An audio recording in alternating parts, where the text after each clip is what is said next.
So now this is what we got popping off in New York. This is what they was talking about in New York.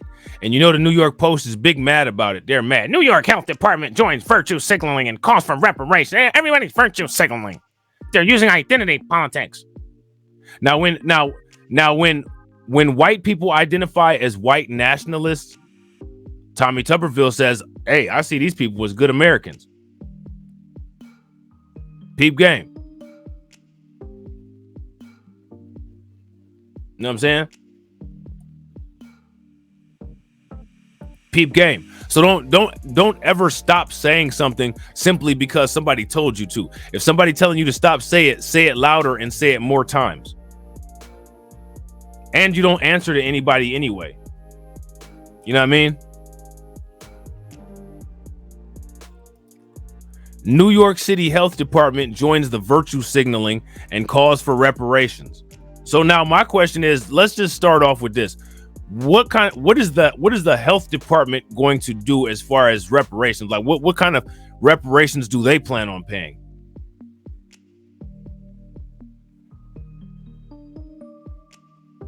What kind of reparations the health department gonna pay? What are they gonna do?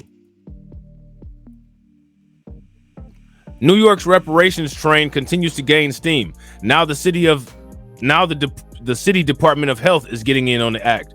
A report by the DOH released with the Federal Reserve Bank, analyzing the racial wealth gap and implications for health equity, pushes reparations to seek acknowledgement, redress, and closure for America's complicity in federal, state, and local policies that have deprived Black Americans of equitable access to wealth and wealth-building opportunities.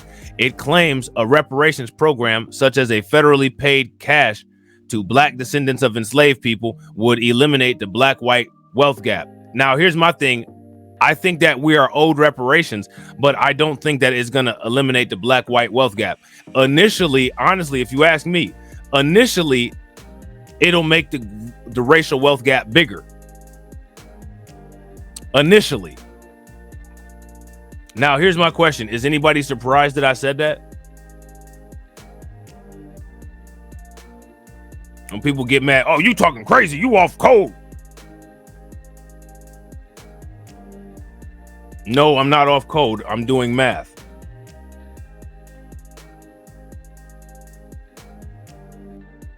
Would anybody like me to explain why I feel that initially reparations payments would initially, maybe in the first 5 years, increase the racial wealth gap and then it'll start chipping it away?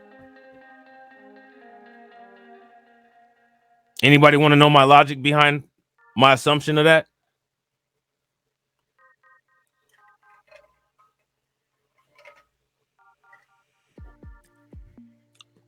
Shout out to Tasha. Tasha says yes. Now, the reason why I feel that way is because initially on T-1, when we get the first reparations payment, where are we going to spend our money?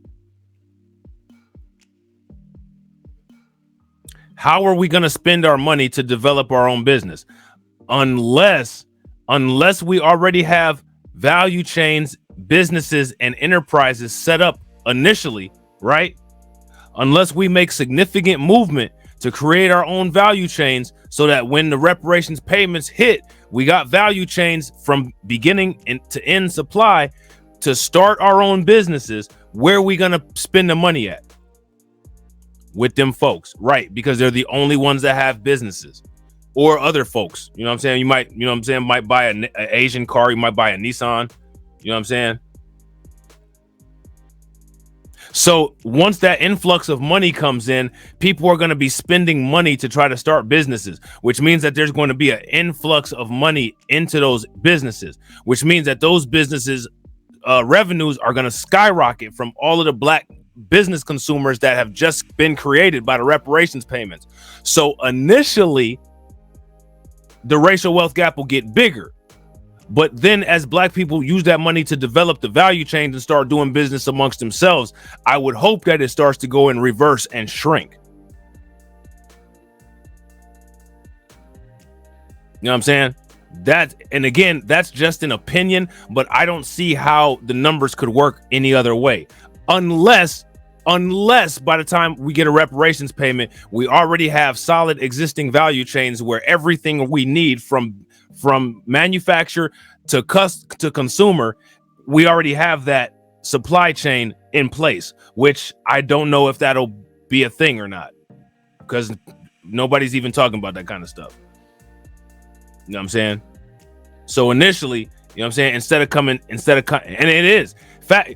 Listen, Mama Zeke, you are absolutely 110% correct. Reparations would be the biggest stimulus check for everybody else that the United States has ever seen.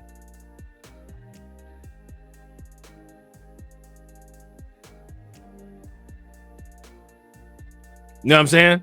Real quick, ladies and gentlemen, make sure you guys show some love to my man, the 6'4" with the $10 super chat. My man says BLR on point. I appreciate you, bro. And real quick, show some love, everybody, to all of the to the stream sponsors.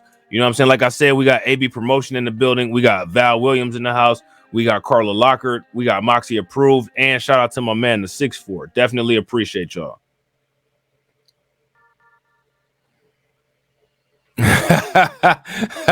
Carlton said we got to factor the Maury crowd reparations spend. They might not have plans on building anything. They're gonna have to, yeah. You know what I'm saying? We need to set up a trust fund for them and just take the money. You know what I'm saying? So now here it says City Health Czar Ashwin Vasan has endorsed discussing the idea, though how it would address health inequity. So now we're talking about health inequity. So now we're going away from cash payments, which means that once we've moved away from cash payments, we're no longer talking about reparations. Now we're talking about a government stimulus. And that's what people need to start making clear. Hey, I don't know what you're talking about as far as this stuff with some health inequities and all of this, but this don't have anything to do with what we're talking about. Now, if you want to do this, that is what it is. Don't try to add that as a bullet point into reparations, because it's not.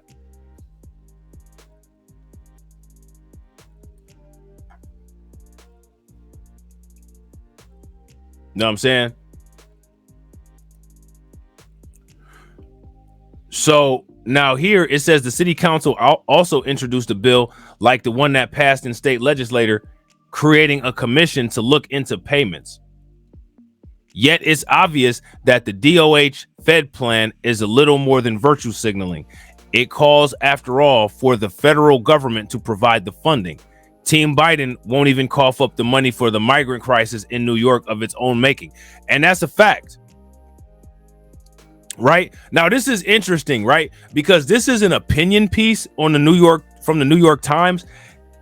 From the New York Post. And what's interesting about it is they're not really attacking the idea of reparations, which we all know that they are not very fond of. And I didn't know that Piers Morgan was a columnist for the New York Post. I just found that out when I looked over here. Did you guys know that? How many people knew that Piers Morgan was a columnist for the New York Post? That explains a lot. I just didn't know. Right. Right. I need my temperature taken.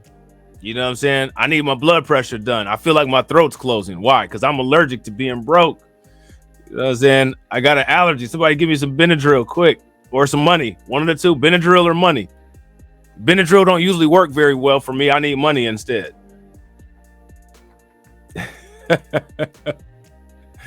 Man, that's hilarious.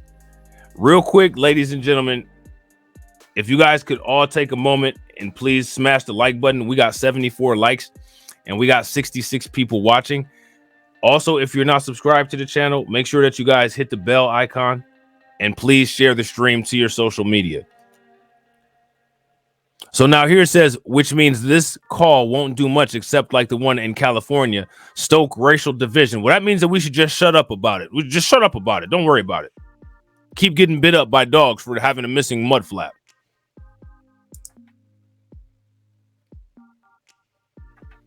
And reparations shouldn't stoke racial division. Slavery didn't.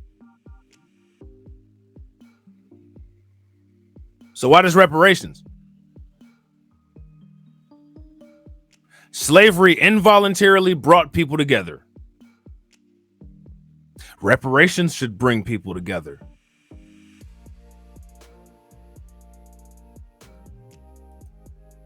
Besides, New York should be the last place to consider repayment. It outlawed slavery in 1827, decades before the Civil War. So what? Descendants of those people who lost all of their stuff are still there. Black people built the wall for Wall Street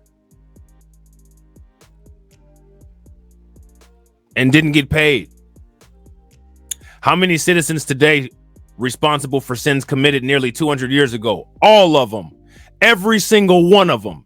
Every one of them. Every single one. Because if every human being risks going to hell, or if every woman has pain as a result of pregnancy because of something that somebody said in the Bible about Adam and Eve, then that means that sins of fathers get passed down for way longer than 200 years. So based on your God, government, and country, according to that, it never ends.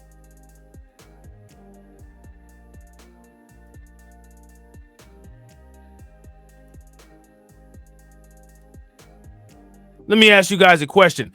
Aren't our lives today the result of the sins of Adam and Eve? And isn't that what these people believe in is Christianity?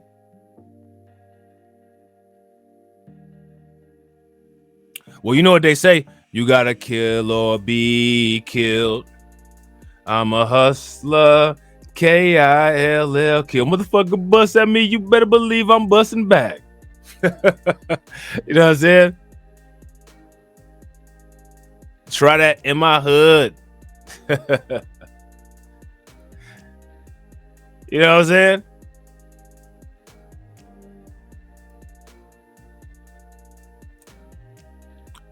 Carlton Way said the white supremacist said, "Let bygones be bygones." Yeah, and then they bring it back up. Now, if we letting bygones be bygones, then I mean, why are we talking about skills that people learned in slavery?